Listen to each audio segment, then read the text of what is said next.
So பண்டைய ரோம பேரரசாகட்டும், நாகரிகங்களாகட்டும், உலகத்துல ரொம்ப புகழ்பெற்ற நாகரிகத்துல ஒன்றுங்க.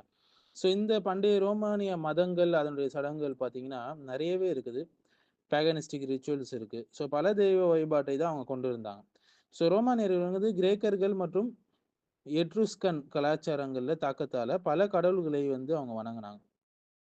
முக்கிய ரோமானிய கடவுள்கள் யாருன்னு பார்த்தீங்கன்னா, அவங்களுக்கு 12 பேர். டி கான்சென்டிஸ் என்று சொல்லுவாங்க. இவங்க தான் முதன்மையானவர்கள் அவங்களுக்கு.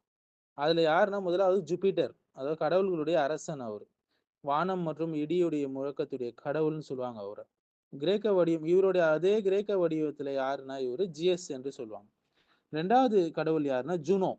தெய்வங்களுடைய ராணின்னு சொல்லுவாங்க இவங்கள. திருமணம் மற்றும் பெண்களுக்கான அதிபதின்னு இந்த கடவுள சொல்லுவாங்க. இதனுடைய கிரேக்க வடிவம் பார்த்தீங்கன்னா, ஹேரா. அடுத்தது மினர்வா அப்படின்னு ஒரு கடவுள்.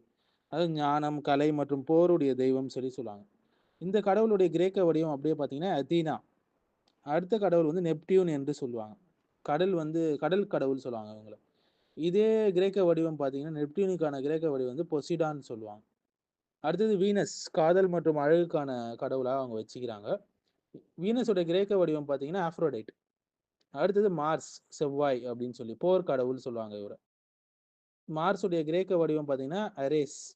அடுத்தது அப்போலோ சொல்லுவாங்க. சூரியன், இசை மற்றும் கணிப்பு கடவுள் சொல்லுவாங்க. அப்போலோடைய கிரேக்க வடிவம் அப்போலோ தான். அடுத்தது டயானான்னு ஒரு கடவுள். அதாவது வேட்டை, நிலா மற்றும் வனவிலங்குகளுடைய தெய்வம்னு சொல்லுவாங்க. அ டயானாவுடைய கிரேக்க வடிவம் வந்து ஆர்டெமிஸ். அடுத்தது மெர்க்குரி கடவுள் சொல்லுவாங்க. அதாவது தூதர் கடவுள், வணிகம் மற்றும் பயணங்களுக்கான அதிபதி என்று சொல்லுவாங்க. மெர்க்குரியோடைய கிரேக்க வடிவம் வந்து ஹெர்ம்ஸ். அடுத்தது வல்கன் அப்படின்னு சொல்லுவாங்க. நெருப்பு மற்றும் கொல்லர்களுடைய கடவுள் சொல்லுவாங்க. இதனுடைய கிரேக்க வடிவம் வல்கனுடைய கிரேக்க வடிவம் வந்து ஹெபேஸ்டஸ். அடுத்தது செரஸ் அப்படின்னு சொல்லுவாங்க. விவசாயம் மற்றும் தாய்மைக்கான கடவுள் சொல்லுவாங்க இவர.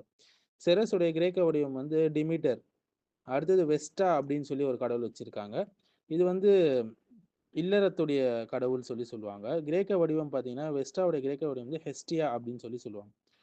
அடுத்தது வந்து இது இல்லாம இன்னும் சில கடவுள்லாம் வச்சிருக்காங்க. சனி அப்படின்னு ஒரு கடவுள் வச்சிருக்காங்க. சாட்டர்ன் அப்படின்னு சொல்லுவாங்க இல்லைங்களா?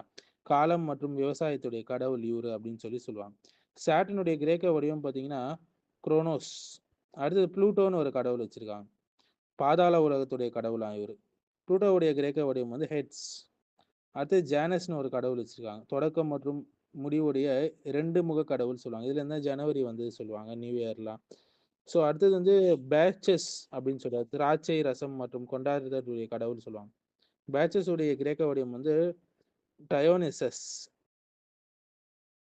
ஸோ ரோமானியர்கள் வணங்கின கடவுள் நம்ம பார்த்தோம். ஜூபிட்டர், மார்ஸ், வீனஸ் போன்ற கடவுள்கள் ஒவ்வொருவரும் தனிப்பட்ட பொறுப்பு வச்சிருக்காங்கன்னு சொல்றாங்க இல்லையா? ஒரு ஒரு மழைக்கு பொறுப்பு, ஒருத்தர் கடலுக்கு பொறுப்பாம், ஒருத்தர் காதலுக்கு, ஒருத்தருக்கு போருக்கு. ஆனால் இங்கே பகுத்தறிவுக்கு முரணான விஷயம் என்னன்னு பார்த்தீங்கன்னா, கொஞ்சம் சிந்திச்சாலே போதுங்க. உலகத்தை உருவாக்குனது ஒரே ஒரு சக்தி தான். ஒரே ஒரு இறைவன் தான் என்றால், ஏன் அத நிர்வகிக்கிறதுக்கு பல கடவுள் தேவைப்படுறாங்க? அந்த ஒருத்தவரே நிர்வகிச்சுட்டு போலாமே! அதுதானே சிறந்தது. ஒரு ஆஃபீஸ்க்கு 1 பாஸ் இருக்கிறது நல்லதா? 2 பாஸ் இருக்கிறது நல்லதா? 1 பாஸ் இருக்கிறது தான் நல்லது இல்லைங்களா? ஸோ ஃபார் எக்ஸாம்பிள் ஒரு நாட்டை எடுத்துக்கொள்ளுங்கள். ஒரு அரசு இருக்கும்போது அதற்கு ஒரு மத்திய கட்டுப்பாடு இருக்கும். ஆனால் ரோமானிய மதத்தில வந்து மழைக்கு ஒரு கடவுள், கடலுக்கு ஒரு கடவுள், காதலுக்கு ஒரு கடவுள், போருக்கு ஒரு கடவுள். இதனால கான்ஃப்ளிக்ட் தான் ஏற்படும். அதிகாரத்தில பிளவு, சண்டைகள் தான் ஏற்படும். ஸோ பல கடவுள் இருந்தால் மோதலை தவிர்க்க முடியாது இல்லையா? ஸோ நெப்டியூன் வந்து கடல கட்டுப்படுத்துவார். ஜூபிட்டர் வந்து வானத்தையும், மழையத்தையும் கட்டுப்படுத்துறாருன்னு வச்சுக்குவோம். மழை கடல்ல விழும்போது யாருடைய கட்டுப்பாடு விளையுது? இருவரும் சக்தி வாய்ந்தவர்கள் என்றால், ஒருவருடைய முடிவு மற்றவரால் தடுக்கப்படலாம் இல்லையா? அப்படியானா அவங்க சர்வ சக்தி உடையவங்கள் அல்ல என்று ஆகிவிடும் இல்லையா? ஒருத்தர் மத்தவர கட்டுப்படுத்தினா.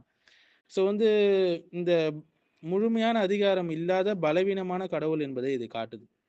அடுத்தது மனித குணங்கள் கொண்ட கடவுளாக காட்டுறாங்க கடவுள்கள். எப்படின்னா, ரோமானிய கதைகள்ல மித்தாலஜிலாம் பார்க்கலாம். ஜூனோ வந்து பொறாமைப்படுவாள் அப்படின்னு சொல்லுவாங்க. மார்ஸ் வந்து கோபம் கொண்டவர் சொல்லுவாங்க. வீனஸ் வந்து காதல் ஆசை கொண்டவர் சொல்லுவாங்க. இது எல்லாம் மனிதனுடைய குணங்கள். ஒரு உண்மையான கடவுள் என்பவன், இறைவன் என்பவன் கோபம், ஆசை, பொறாமை போன்ற குறைகளுடன் இருப்பாரா அவரு? மனித இதோட ஒப்பிட்டு சொல்லும்போது. ஸோ அவர் வந்து பரிபூர்ணமானவர் அல்ல என்று இது நிரூபிக்குது. அவர் வந்து உருவாக்கப்பட்டவர் போல தோன்றுகிறது. அடுத்து கலாச்சாரத்த வந்து பாரோ பண்றது. கடவுள்களை வந்து காப்பி செய்யப்பட்டது நெறைய கடவுள்கள். ரோமானிய கடவுள் வந்து கிரேக்க கடவுள்களுடைய காப்பி என்று சிலர் சொல்லுவாங்க. ஜியஸ் வந்து ஜூபிட்டர், எத்தினா வந்து மினர்வா அப்படி சொல்லுவாங்க. ஸோ உண்மையான கடவுள் என்றால் ஏன் ஒரு கலாச்சாரம் மற்றொன்றை காப்பி செய்யணும்? ஸோ இது மனிதர்கள் தான் இந்த கடவுள் அமைப்பை உருவாக்குனாங்க என்பது தெளிவா நமக்கு தெரியுது. அடுத்த சக்தியை வந்து பகிர்ந்து கொள்றாங்க. இதிலே பலவீனம் நமக்கு தெரியுது.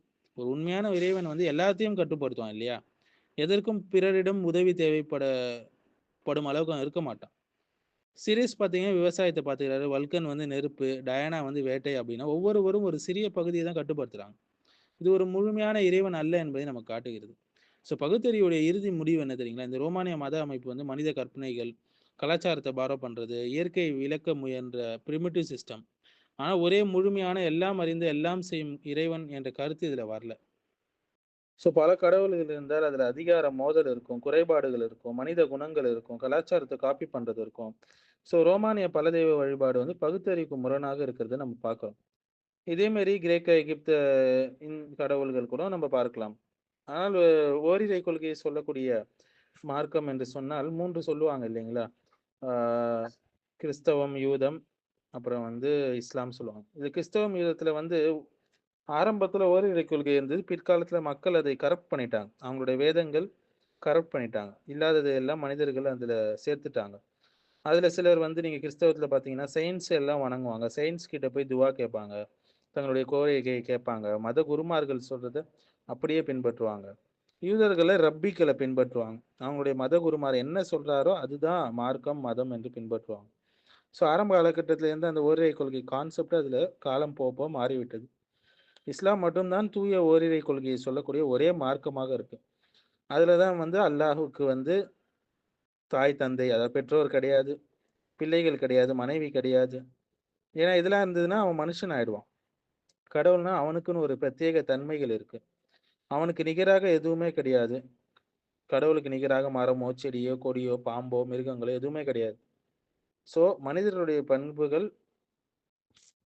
போல பண்புகள் அல்லாஹ்வுக்கு கிடையாது. அல்லாஹ்வுடைய பண்புகள் பிரத்யேகமானவை, தனித்துவமானவை, மகத்துவம் வாய்ந்தவை. ஸோ ஓரிரை கொள்கையை சொல்லக்கூடிய மார்க்கம், மூட நம்பிக்கைகள் இல்லாத மார்க்கம், பகுத்தறிவோடு ஒத்துப்போகக்கூடிய மார்க்கம் இஸ்லாம் மட்டும் தான்.